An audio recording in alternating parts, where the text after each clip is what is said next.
Bonjour à tous, merci de nous rejoindre à la une de l'actualité. La commémoration aujourd'hui des massacres du 17 octobre 1961. Ce jour-là, des dizaines d'Algériens ont été assassinés, beaucoup ont été jetés dans la Seine à Paris. Des festivités sont organisées à travers plusieurs wilayas du pays. Le ministre des Moudjahidines a assisté ce matin aux festivités officielles organisées à Soukahras.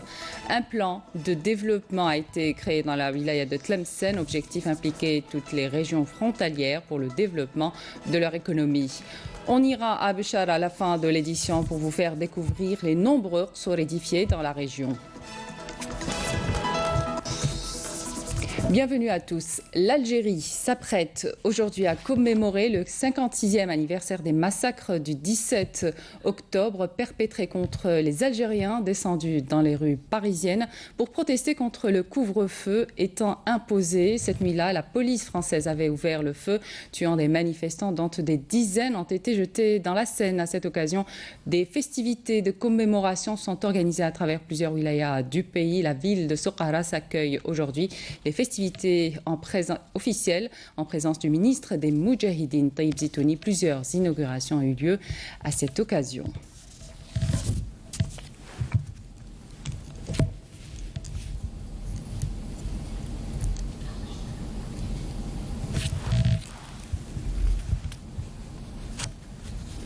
Si Paris, ville-monde, doit sa devise à la Seine est reconnue pour avoir été le lieu d'un crime d'État. Le 17 octobre 1961, une date qui aura marqué l'histoire de l'Algérie. À Paris, une manifestation pacifique d'Algériens, hommes, femmes et enfants, dénonçant un couvre-feu discriminatoire, a été réprimée dans le sang par la police française qui avait ouvert le feu. Des dizaines d'Algériens ont été assassinés, beaucoup ont été jetés dans la Seine à Paris. Farah Hamadesh. 9 mois avant l'indépendance, les Algériens travaillant en France ont été victimes d'une des répressions les plus sanglantes de l'histoire. Sortis manifester pacifiquement le 17 octobre 1961 contre le couvre-feu qui leur a été imposé ainsi qu'à la fermeture des restaurants et autres établissements appartenant à des Algériens, des milliers de Français musulmans d'Algérie ont bravé le couvre-feu pour dénoncer cette décision discriminatoire. Une décision qui avait comme objectif de mettre un terme aux attaques contre les policiers et paralyser les activités de militantisme des Algériens vivant en France. Face à ces manifestants pacifistes, se dressait la police de Maurice Papon, préfet de police de Paris, qui avait donné carte blanche à ces hommes en leur disant « Réglez vos comptes avec les Algériens, vous êtes couverts ». Ils m'ont fait drôlement souffrir. Ils m'ont brûlé avec les chalumeaux, ils m'ont frappé à tour de trousse. Ils m'ont frappé à tous battants, ils m'ont donné de l'eau avec de l'eau de javel et puis j'étais évanoui. J'ai vu ici des policiers qui donnaient des coups de trique, des coups de crosse aux Algériens et ceux-ci pour ne pas être frappés essayaient de se mettre en arrière, la rambarde étant plus petite, il n'y avait qu'à les pousser par-dessus ou si ça allait passer vite, les prendre par les pieds et les balancer par dessus. Du haut du pont, j'ai vu des Algériens jetés à la Seine. Et tout ceci dans l'indifférence totale des habitants du quartier, bien sûr. Ceux qui ont pu ont fui par le métro. Il y avait des blessés. J'ai eu un moment très peur. J'ai même pris la pellicule et je l'ai balancée par-dessus le pont parce que j'avais peur qu'on me la saisisse. Et puis ensuite, le soir, j'ai entendu un Algérien dire qu'il y a des morts à Nanterre. Alors j'ai pris un taxi et j'ai foncé à Nanterre. Et c'est là que j'ai vu les premiers morts rue des Pâquerettes, comme je vous ai raconté tout à l'heure, sur le petit mur, à l'endroit où il y a actuellement la faculté de Nanterre. Les consignes de Maurice Papon ont été respectées par ces hommes. Le bilan de cette marche pacifique est très lourd. Plus de 400 morts et disparus, des manifestants ligotés et jetés vivants dans la Seine, d'autres tués par balles, en plus de centaines de blessés. Ce qui devait être une marche pacifique est resté dans les annales de l'histoire comme la répression d'État la plus violente qui ait jamais provoqué une manifestation de rue en Europe occidentale. Ainsi, vous ne traverserez plus jamais la Seine sans penser à ces Algériens dont les corps gissaient à sa surface dans la nuit du 17 octobre 1961. Et à l'occasion du 56e anniversaire des massacres du 17 octobre 1961, le ministre des Affaires étrangères, Abdelkader Msahel, adresse un message où il rappelle que 56 ans auparavant, des compatriotes forts de leur droit à la dignité et nourris à l'école du patriotisme sont sortis dans la rue pour marquer de façon pacifique le rejet des mesures vexatoires et discriminatoires prises par la force coloniale contre la communauté algérienne en France. Ils ont été victimes d'une répression autant brutale qu'aveugle et beaucoup d'entre eux devaient y laisser leur vie. Msahel rappelle que le 17 octobre 1961, journée de l'immigration, demeurera à jamais gravé dans la mémoire de notre nation au vu du lourd tribut payé par la communauté nationale à l'étranger à la lutte du peuple algérien pour le recouvrement de son indépendance. Dans l'actualité également, à Addis Abeba se tiennent les travaux de la session extraordinaire du Conseil exécutif de l'Union africaine auquel le ministre des Affaires étrangères Abdelkader Msahel participe. Ces travaux sont consacrés à l'examen des documents devant sanctionner le 5e sommet de l'Union africaine européen prévu à Abidjan les 29 et 30 novembre 2017. Le point avec Hasna Zoubiri. Le Conseil exécutif de l'Union africaine, réuni hier en session extraordinaire, a réaffirmé le droit de tous les États membres de l'UA à prendre part au 5e sommet Union africaine-Union européenne, prévu à Abidjan les 29 et 30 novembre 2017. Cela a été rendu possible à travers l'adoption d'une décision qui réaffirme la nécessité du respect scrupuleux des décisions de l'Union africaine, en particulier la décision 942 de la 31e session ordinaire du Conseil exécutif de juillet 2017, qui en plus de la réaffirmation du droit de tous les États membres à participer aux réunions où l'Union africaine est partie prenante, prévoit la sanction de priver les États membres qui ne s'y confirment pas du droit d'abriter des réunions de l'Union. Cette même décision mandate le président de la Commission de l'Union africaine à poursuivre ses consultations de haut niveau pour débloquer cette situation dans un délai de 10 jours. Faute d'aboutissement de ces consultations, sur la base du respect du droit de tous les États membres à prendre part au sommet UA-UE, la décision prévoit la mise en œuvre automatique des sanctions prévues par la décision 942, à savoir le transfert du sommet vers le siège de l'Union africaine.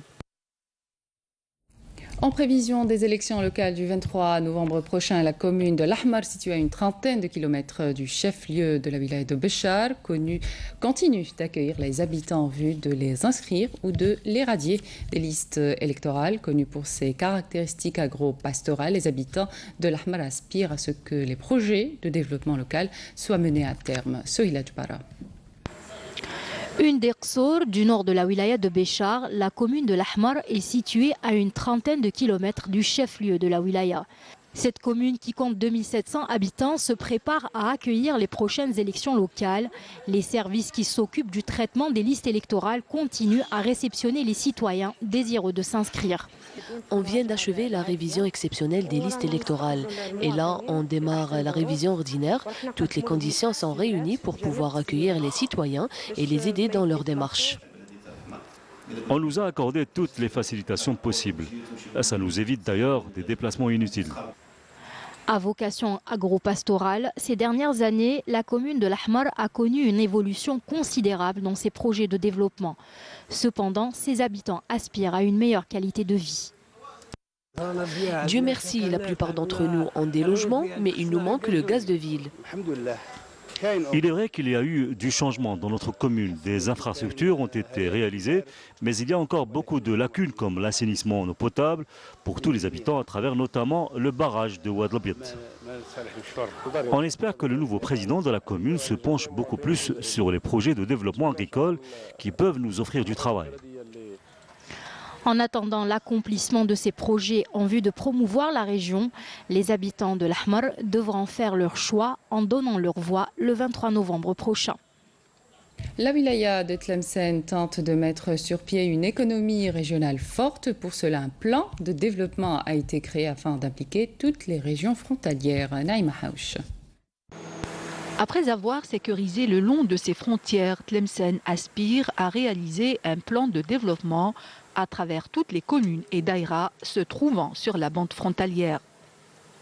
يعني الاطلاع على محورين محور متعلق بالتنمية الاقتصادية لهذه المناطق. Cette étude est axée sur deux volets, à savoir le développement économique et social de ces régions ainsi que le développement des infrastructures de base. Nous avons évoqué les préoccupations des habitants de ces régions, notamment la création des postes d'emploi, et j'espère qu'on pourra concrétiser sur le terrain tout cela.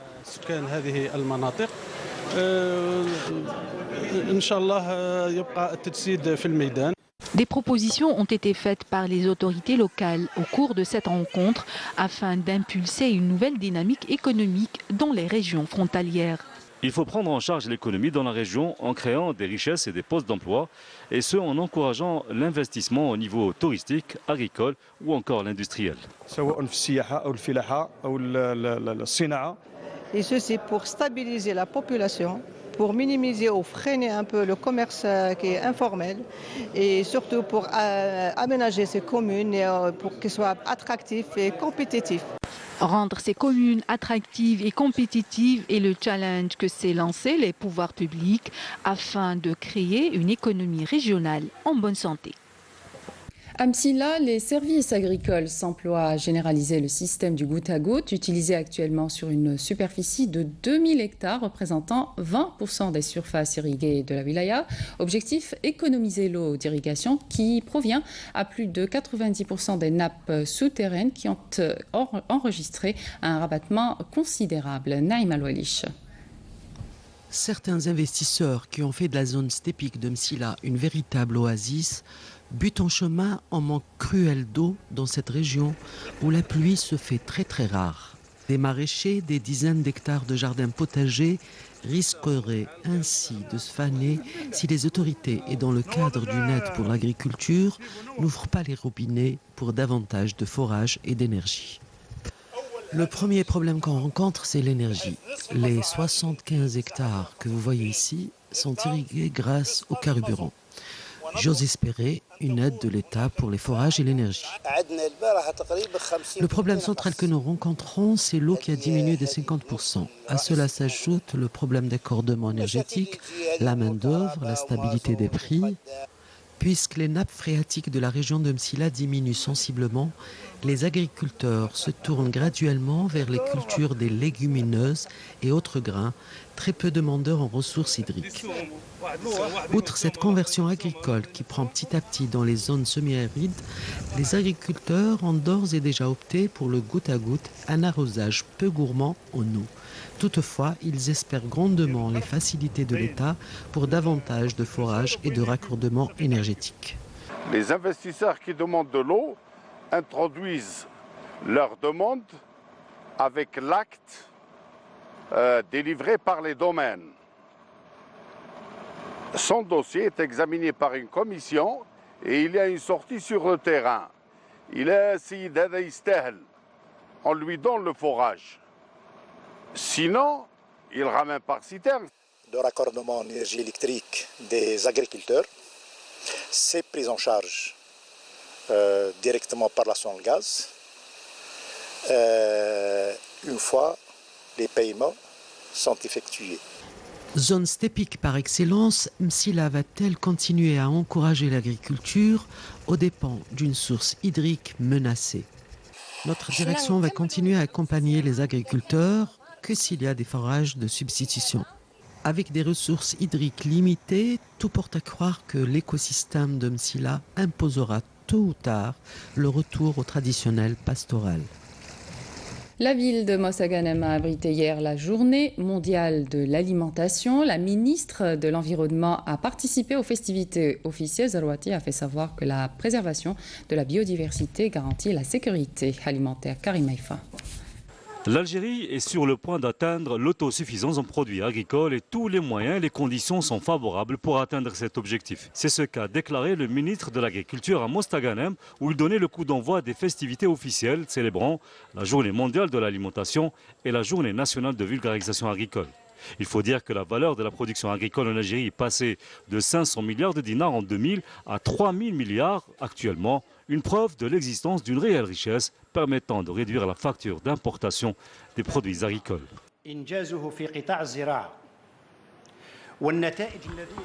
Ce qui a été réalisé et les résultats obtenus à ce jour par le secteur de l'agriculture est une véritable révolution qui a eu un impact positif en termes de produits agricoles.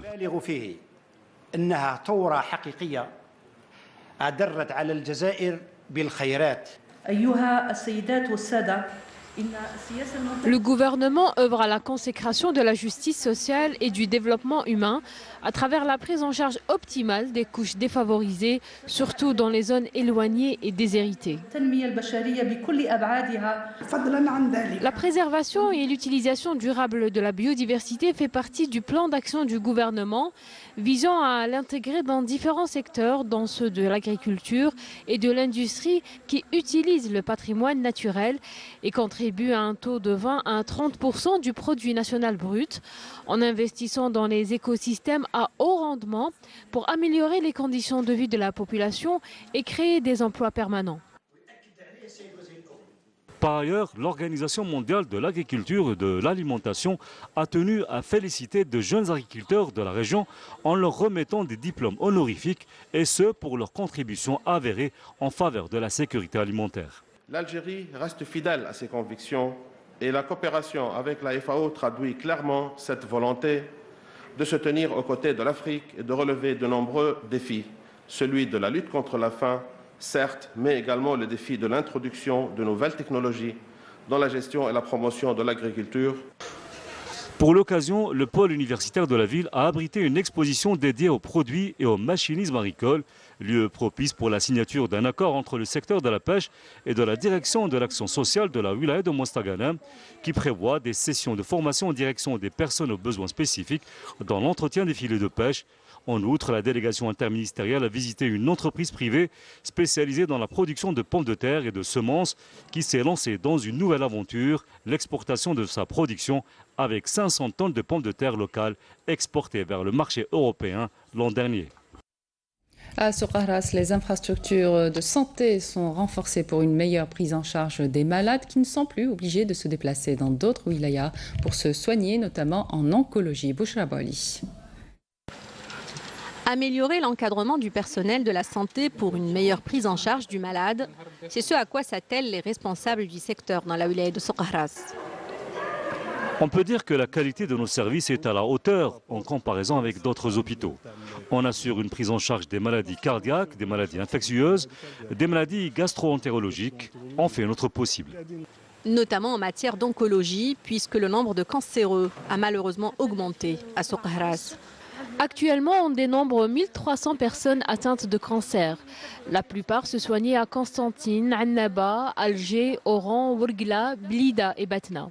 Depuis l'ouverture il y a 2 ans du service d'oncologie de Soukharas, les malades ne sont plus obligés de se déplacer pour se soigner. Dès qu'on a commencé, on a pris en charge tous les types de cancers et à ce jour, on soigne plus de 440 malades. On aurait voulu que d'autres spécialistes viennent en renfort pour nous aider car le nombre de malades est tel qu'il faut plus de médecins pour les prendre en charge. Outre l'oncologie, les services de santé de Tarast tentent d'améliorer la néonatologie à travers un service ouvert à d'autres wilayas. Aujourd'hui, par exemple, on a eu 29 nouveau-nés. Parfois, on a 32, jusqu'à 40 même par jour. Et les moyens sont disponibles. De nouvelles infrastructures verront bientôt le jour et viendront renforcer le secteur. On réceptionnera très bientôt un centre pour la mère et l'enfant d'une capacité de 120 lits, ainsi qu'un hôpital à Taoura d'une capacité de 60 lits. Il est également prévu de réceptionner 2 cliniques dont la mise en service ne saurait tarder. En attendant, les malades n'espèrent qu'une seule chose, une meilleure prise en charge de leur maladie. L'actualité à l'étranger à présent dans ce résumé signé Manal Poutouaba. L'attaque terroriste menée par des talibans ce matin contre un complexe de la police à Gardez dans le sud-est d'Afghanistan a fait au moins 15 morts et plus de 40 blessés, selon un bilan de sources hospitalières. Le vaste camp de la police comprenant un centre d'entraînement a été attaqué par les talibans qui se sont introduits dans l'enceinte après avoir fait exploser 1 ou 2 voitures piégées. Des forces antiterroristes soutenues par les États-Unis ont chassé ce matin les terroristes du principal hôpital de Raqqa en Syrie, acculant les derniers membres du groupe autoproclamé État islamique dans une ultime position dans leur ancienne capitale en Syrie. Il resterait dans cette ville du nord du pays en guerre plusieurs dizaines de terroristes étrangers de l'EI retranchés dans le stade municipal du centre de la cité, selon les forces démocratiques syriennes, qui s'attendent à la chute imminente de l'ex-fief terroriste. La chute de Raqqa constitue un nouveau revers de taille pour l'EI qui a perdu beaucoup de terrain en Syrie et en Irak voisin après des multiples offensives pour le déloger des régions conquises depuis 2014.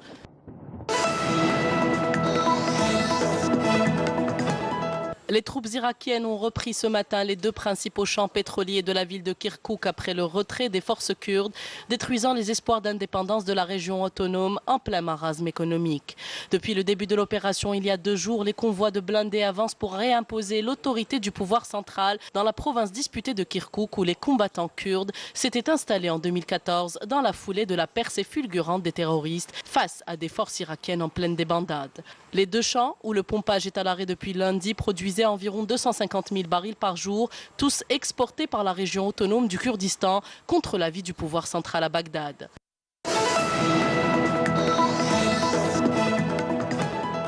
Des manifestations sont attendues aujourd'hui en Catalogne contre le placement en détention de 2 importants responsables indépendantistes inculpés de sédition, alors que la crise entre Madrid et les séparatistes catalans est de plus en plus aiguë.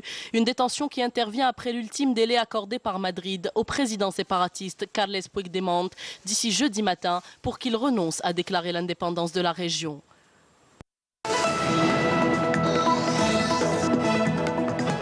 Au moins 8 personnes sont mortes et des dizaines d'autres sont portées disparues après le naufrage d'un bateau transportant des Rohingyas fuyant la Birmanie vers le Bangladesh et environ 40 personnes sont portées disparues. La semaine dernière, au moins 28 corps ont été retrouvés suite au naufrage d'un bateau transportant des Rohingyas sur le fleuve Nav séparant la Birmanie et le Bangladesh. Le nombre de Rohingyas qui ont fui la Birmanie pour se réfugier au Bangladesh voisin s'élève à 582 000 depuis le 25 août, a annoncé l'ONU, mettant en garde contre la présence de milliers d'autres bloqués à la frontière. Le bilan des victimes des inondations et des glissements de terrain dus aux intempéries qui affectent le nord et le centre du Vietnam s'est alourdi à 75 morts selon les autorités locales. Les glissements de terrain et les inondations ont également fait 28 disparus et 38 blessés dans les régions sinistrées. Le Vietnam est frappé par plus d'une dizaine de tempêtes ou de typhons chaque année. D'après les chiffres officiels, près de 170 personnes sont mortes ou ont disparu dans ces intempéries depuis le début de l'année. Revenons en Algérie pour parler de patrimoine architectural. Qsr Moughrar est l'un des qsrs les plus connus de la wilaya de Naama. Comme Qsr Tiout et Qsr Cheikh Bouamama, il fut construit au cœur d'une palmeraie. Farah Hamadesh. Érigé à la lisière de la palmeraie, sur le bord de la rivière, Qsr Moughrar est l'un des joyaux architecturaux de Naama. Situé sur le mont d'Iqsour, qui abrite une quarantaine de qsrs, Qsr Moughrar fut construit sur une terre fertile traversée par une rivière. Son jardin s'étale le long de l'Oued, un emplacement stratégique qui vise à assurer la subsistance de ses habitants.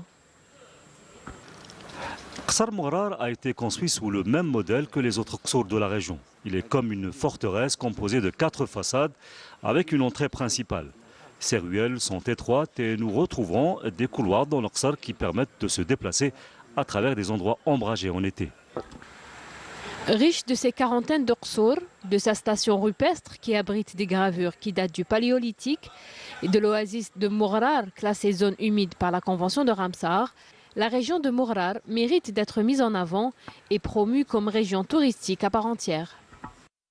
Son nom, c'est Darmdan, l'un des rares forgerons artisans kabylie. Il est installé dans le village d'Ihitos. Il a un savoir-faire qui remonte à la nuit des temps. Son portrait dans ce reportage signé Sofiane Hamoudi.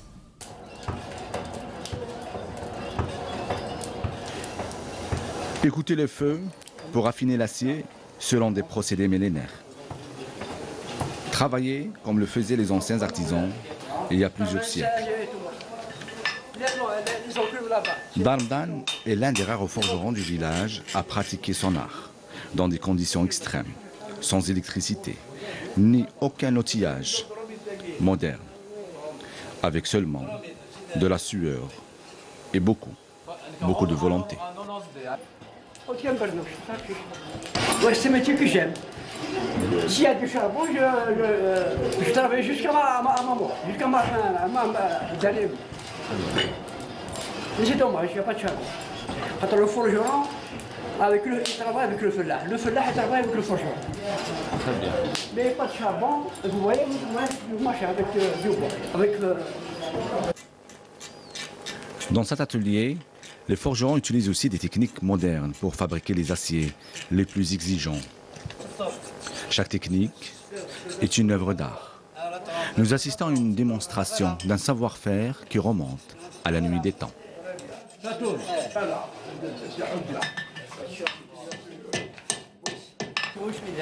Je trouve personnellement qu'il n'y a pas mieux que d'apprendre ce métier de forgeron. Mon fils, par exemple, possède un atelier à Betna et ça marche bien. En moins, lui, il a appris à avoir un métier. Faire une histoire et d'artisanat, Darban est un nostalgique du passé. Son art s'inscrit pleinement dans une tradition en mouvement qui évolue encore et toujours, depuis la nuit des temps. Fin de l'édition, merci de nous suivre. Ce soir, retrouvez Zohel Bendimelad à 19h. Je vous donne rendez-vous demain à midi.